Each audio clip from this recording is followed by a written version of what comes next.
Shalom, and welcome to V'ahavta Yisrael, a Hebrew phrase which means, you shall love Israel. We hope you'll stay with us for the next 30 minutes as our teacher, Dr. Baruch, shares his expository teaching from the Bible. Dr. Baruch is the senior lecturer at the Zera Avraham Institute based in Israel. Although all courses are taught in Hebrew at the Institute, Dr. Baruch is pleased to share this weekly address in English. To find out more about our work in Israel, please visit us on the web at LoveIsrael.org. That's one word, LoveIsrael.org. Now, here's Baruch with today's lesson.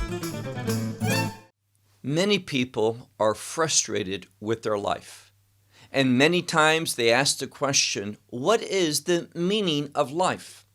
Well, I can answer that very briefly: to worship God. Any day that you worship God in spirit and truth, according to the revelation of His Word, in order to bring honor and glory and praise to Him, that is a successful day. You need to realize that there is an enemy that is against you worshiping God. And we're going to be looking at a psalm in this study that speaks about those that are against Jerusalem, the temple, the people of God, and the worship of the God of Israel. Take out your Bible and look with me to the book of Psalms and Psalm 74. The book of Psalms and Psalm 74. Now, this psalm is very clear. Even though there's an enemy, that enemy will not be victorious. Even though at times we will see that that enemy apparently gets an upper hand. He brings about destruction. He hinders God from being worshiped by His people, but he will not be triumphant. He is going to be defeated. And we have that righteous king that is going to triumph. And because he has already been victorious through the resurrection, even though the enemy has been defeated, he has not yet been disposed of. But his defeat is certain. Our triumph is also certain. Therefore, we need to behave with that understanding. Look with me, as I said, to the book of Psalms, Psalm 74, and we're going to have, look at the first verse. It says, Maskil le Asaph. Now, that word, maskil, means to make one wise or to give understanding. And there's been several different examples of psalms that meet this criteria, this category of a maskil, a psalm that gives us understanding. The author of this psalm, as in the previous one, was a man by the name of Asaph. And this is what he writes, second part of verse 1. Why, O God, have you abandoned forever?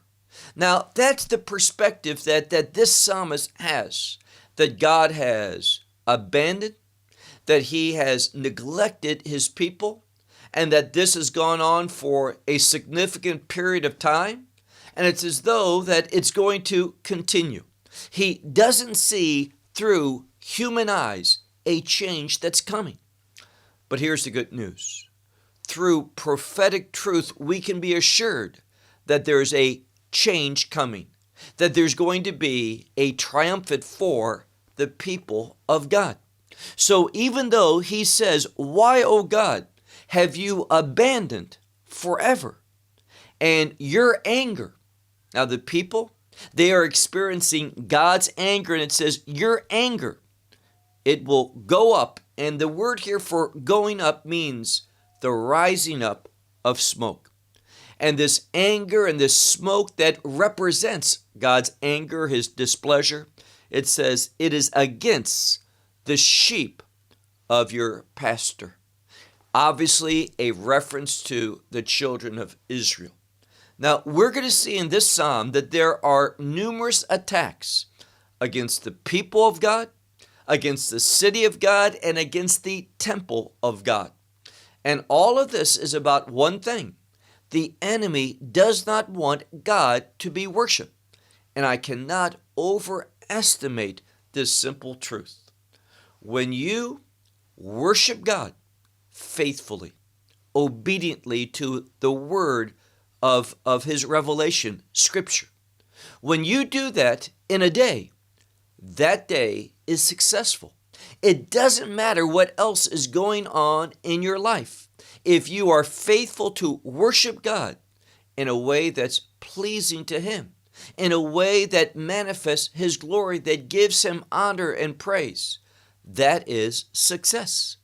And when you do that, you're going to be amazed to find how God will begin to order your life. The enemy hates worship, but the people of God love to worship Him. Move on to the next verse, verse 2. The psalmist Asaph is making a petition. He says, remember, and the implication is, remember, oh God, that's who he is addressing in this psalm. Remember your congregation. You purchased before. Now, this is talking about the fact that there is a congregation of the Lord and that He has purchased. This word, as we'll see in a moment, is a redemptive word, this purchasing. God has paid the price in order that His people belong to Him.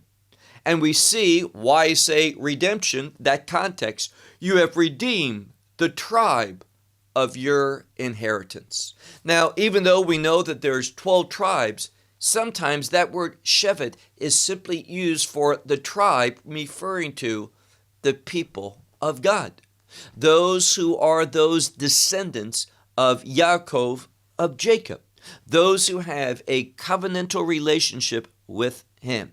So you have redeemed the tribe of your inheritance. And notice, this inheritance comes within a very important context. The inheritance is possible through redemption, and redemption brings about a kingdom experience. Keep reading, it says, Har Sion, that is Mount Zion, you have dwelled in it.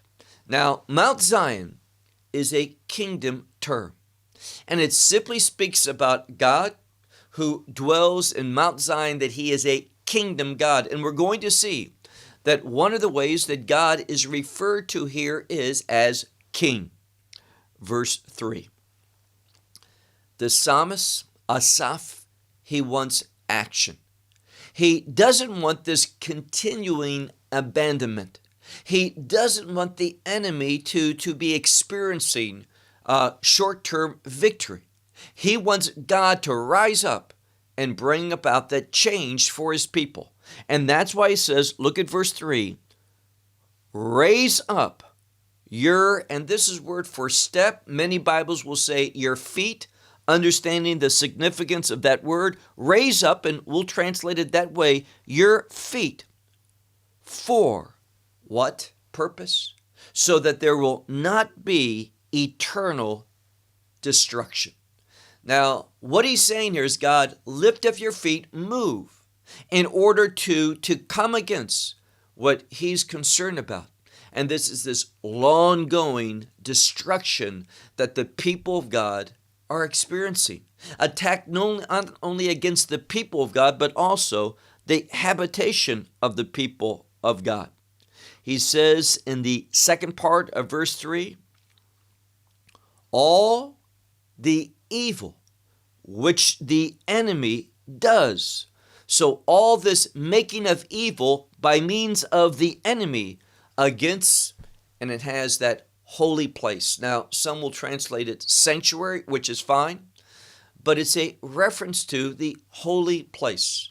More than likely, a reference to the temple.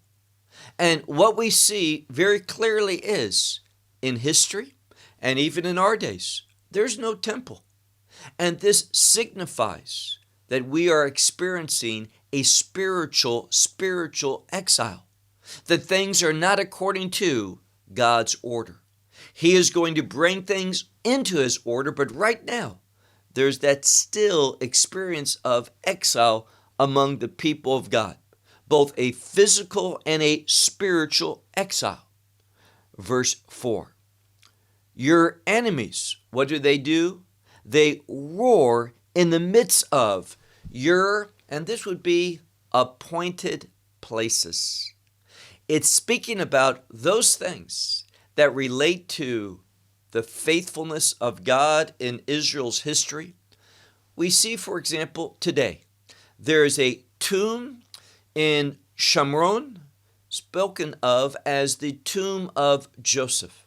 And we see so frequently the Muslims, they want to destroy this tomb. They do not want, and they move frequently against to try to erase anything that relates to the children of Israel and their history with God. They don't want that. Well, the problem is this. They don't want the revelation of God's faithfulness, God's activity in the past. So they move to erase it. So it says, your enemies, they roar, and this is a word for the roaring like a lion. They roar in the midst of your appointed places. And they set, involves a change. They set their banners, that is the same word for signs. They set their signs or banners for signs, meaning this. They want to replace. Anything that God did something for the children of Israel, they want to replace that with their religion, their views, those things that are pleasing to them, those things that want to defy the truth. And the truth I'm speaking about, how God has moved in human history. They don't want the truth of God's faithfulness to His Word as He expressed it to humanity. They don't like that. They move against that. And in that same vein, it says, now in verse 5, it will be known, or has been made known, as one who brings something up. Now, what this is simply referring to one who wants to bring something up, reveal it. And what is that? Well, as I said, they are against the worship of the God of Israel. So what do they do? Well, look at the second part of verse 5. In the thicket of a tree, they bring their axes. Now, what are they speaking about here? Well, this thicket of a tree, they bring their axes. They want to destroy something. And that is, they do not like, and this word thicket is related to, many people believe, this offering of Isaac, where there's that ram caught in the thicket with his horn. They want to destroy that place. Now, where is it? Well, that place where Isaac was offered up at, it was on Har Moriah, Mount Moriah, which is the Temple Mount. They don't want anything that gives reference to what God did with Isaac, and the fact that there is a call for God's name, the name of the God of Israel, to dwell in this place. They come with an axe to destroy it. And it goes further than that. Look now to verse 6, and it says, and now it's engraving. Now, this word can mean engraving, but it's also related to development. And it says, they are against its development altogether. They don't want anything that points to the faithfulness of God in history. And therefore it says, with, and probably the best way to translate this word, kashil, is a sledgehammer. And then the next word is the word chelafot. This is another word for axes. So with sledgehammer and axes, what do? They strike this location. They want to destroy those things that are related to God's history among His people. The faithfulness of God, what He has done in the past. Why? Because they don't want a faithful God of Israel. They want to destroy anything that points to the one true God. Why? Because they are about deception. Secondly, it says in verse 7, they send forth fire against your sanctuary, and to the ground Now, what do they want to do? Burn the temple of God to the ground in order that they can profane the tabernacle of your name. Now, it's interesting, this term, the tabernacle to your name. It's significant because we know that name is related to character. And they don't want that character. What we're supposed to live like, be like, we're called to walk in the character of the living God. His righteousness, His holiness, His truth. We're supposed to reflect that. That is a major part of worship. And the enemy is against that. Why? When we behave according to the character of God, that simply means we obey His word. What's the outcome of that? Righteousness, which manifests God's glory. And the enemy hates God to be glorified. This is the spiritual battle that's going on. So what do they want to do? Look carefully where it says here, they want to burn to the ground your sanctuary, O God. And they want to profane the tabernacle of your name. Verse 8, they say in their heart, let us destroy altogether. They burn all the appointed places of God in the land. Here again, they're against all of these things that relate to God's faithfulness. What God has done in the past, because where God has moved in the past, these things reveal His character, His attributes, how God behaves. And through what God has done, these great acts of God, they are the basis of worship. We remember what God has done in the past. Now, there's two reasons to worship God. First and foremost, who He is. He is the one true God. He is holy, He is righteous, He is good, He is perfect, He is just. All of these things demand that we worship Him. But in addition to Him being perfect and worthy of worship because of who He is, there's a second reason. And that's not only because of who He is, but because of what He has done. And therefore, they are against any memory of God's faithfulness to His people in the past. So they want to burn up all the appointed places of God in this world. And it says here, beginning of verse 9, where it says, and our signs we have not seen. And what it means here is there is a time where it seems as though God is so distant, that God is not active among the people. And what they're saying here in verse 9 is, our signs, that is the evidence that you are among us, God, we have not seen. And there's no longer, look at the second part of verse 9, En od navi, there's no longer a prophet, and there's not with us one who knows how long, meaning there's no revelation from anyone about when this change is coming, when God is going to move, when there's going to be a restoration. Now, a verse of scripture that comes into my mind is Acts chapter 1, where the disciples are speaking to Messiah, and they say, now are you going to restore the kingdom to Israel? They knew that the kingdom had to be restored to Israel.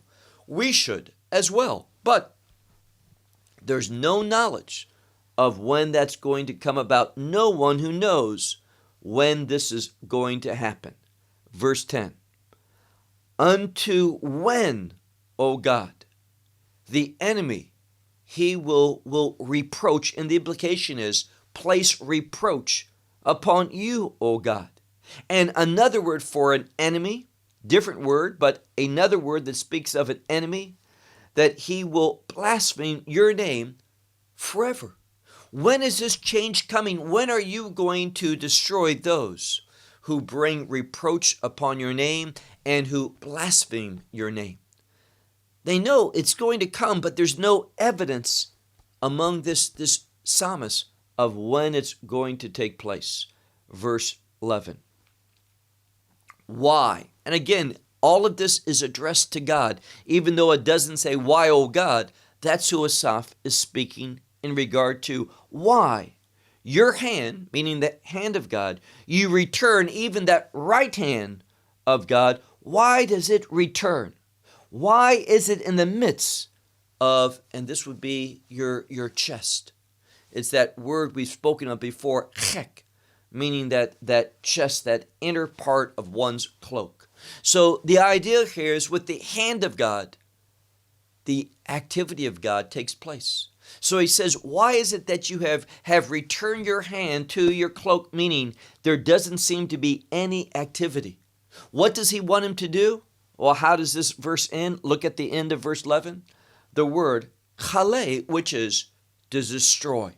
He says, don't basically return your hand to your cloak, but rather use your authority, your power, that's the hand of the Lord, for destruction, to destroy the enemy, to finish them off.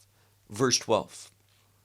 And God, and the psalmist is saying, God, who are you? My King. From before. Meaning he hasn't changed. He realizes that God is the same God yesterday, today, and forever. God has not changed, so he's my King from before. The one who acts, and this is just that, a word of activity, a word of behavior. Poel, one who acts. And what does God act for? Yeshuot, meaning salvations, meaning abundant salvation. Now, we know the promise. Asaph is asking, when are we going to experience abundant salvation? Now, salvation is the term Yeshua. When it's in the plural, Yeshua, it has a kingdom context. It's that abundant salvation, that victory of power that's going to be received when we enter into the kingdom of God. This is what Asaph is wanting. So he says, the one who acts for salvation in the midst of the earth. You're going to do it, God, but when? This is what he's asking for. Verse 13. You have, and this is a word, in modern Hebrew, the same word is used for breadcrumbs. So you have bread and you make it into crumbs. And this is what he's saying. You are, meaning the God, that crumbles, you crumble up the sea with your power. So usually the sea is seen as strong. The waves keep coming, but God is greater than that. So look again, verse 13. You have crumbled the sea with your power, and you have broken the heads of these sea creatures upon the water. And this is simply, it's the modern Hebrew word for like an alligator or crocodile, meaning that God triumphs. What is fearful of men, God is able to quickly destroy and break and render into nothing. He says in verse 14 something similar. You, and it's another word for breaking into pieces the heads of the Leviathan. Now, this is also a sea creature. Some say it's related to a whale. And he says, and you give it, this large sea creature, you give it. And the implication is for food for the people of the desert, the wilderness. So God is bringing defeat upon something that is very powerful, that man cannot not defeat. God brings him and is utilizing him for food for the one. And there's a big difference between the desert and the sea. And it's saying that God can feed the desert people, the place that there's nothingness there, emptiness. He can feed them with the abundance of the sea. Verse 14. For you have split the spring and the river. You have dried up strong rivers. All of this is to show that God is able, that God can do what man cannot do. Verse 16, to you is day, even to you is night, and you have prepared light and the sun. So God is in control of all things. He is there ruling over the day. He's there ruling over the night. God is able to illuminate everything according to his purposes, according to his plan, his revelation, his illumination. He also says, you have established, this word means to set up. You have set up all the boundaries of earth. Also, summer and winter, you have created them. So God is a God of all space, and God is a God of all time. So location and time, God rules over everything.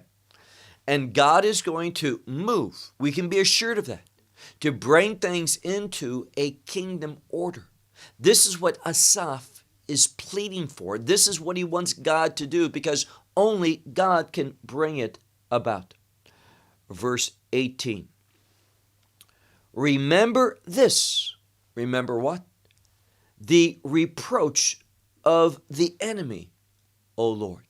So he's calling God to remember how the enemy has placed reproach upon those things related to God. He continues, a foolish people who blaspheme. They have blasphemed your name.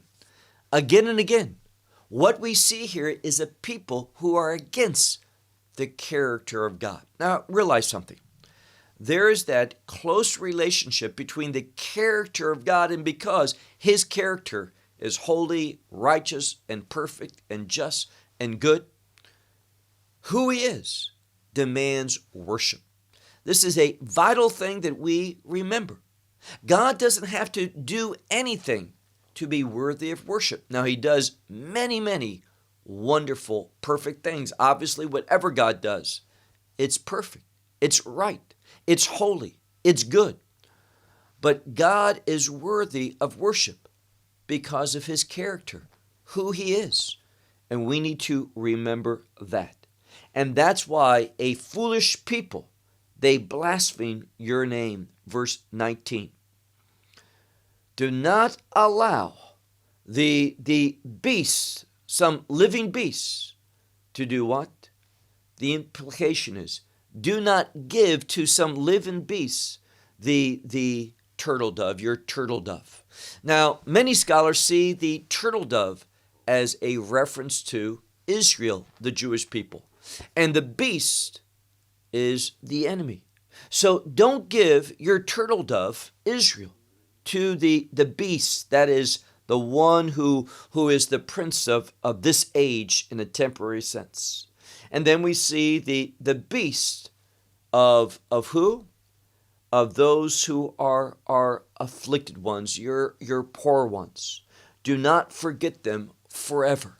So it's speaking here about Israel, but especially Israel in an afflicted, in a state of suffering, in a state of affliction.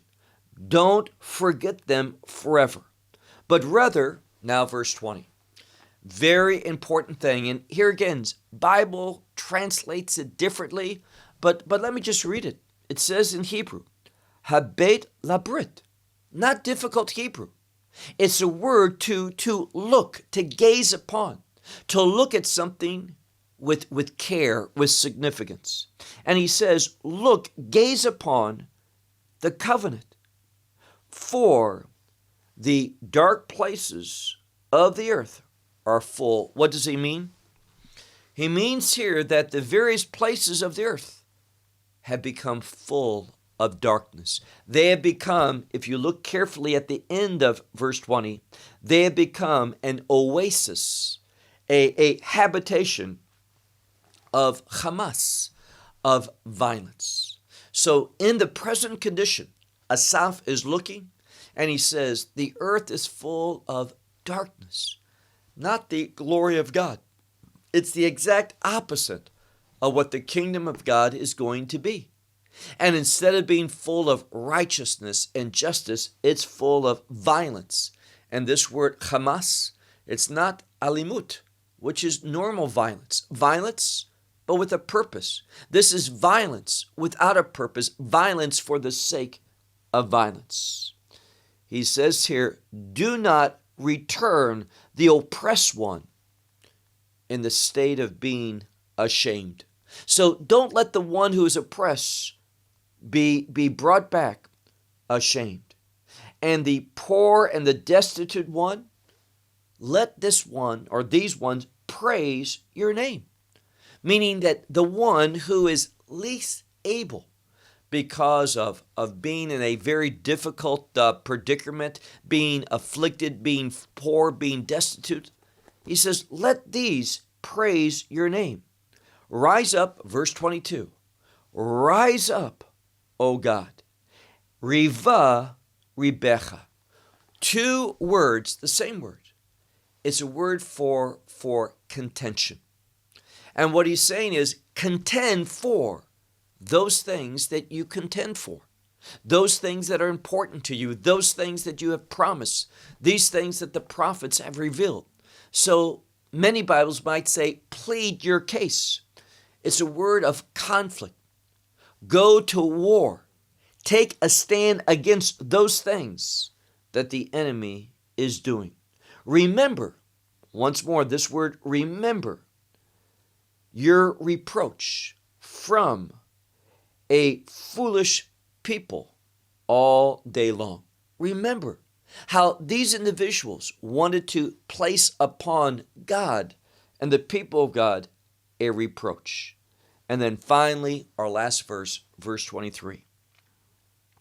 Do not forget the voice of your enemies, what they say, what they proclaim, what they're about. Do not forget the voice of your enemies. And the tumult, that is that disturbance, it's the word sha'on, that disturbance of those who rise up against you.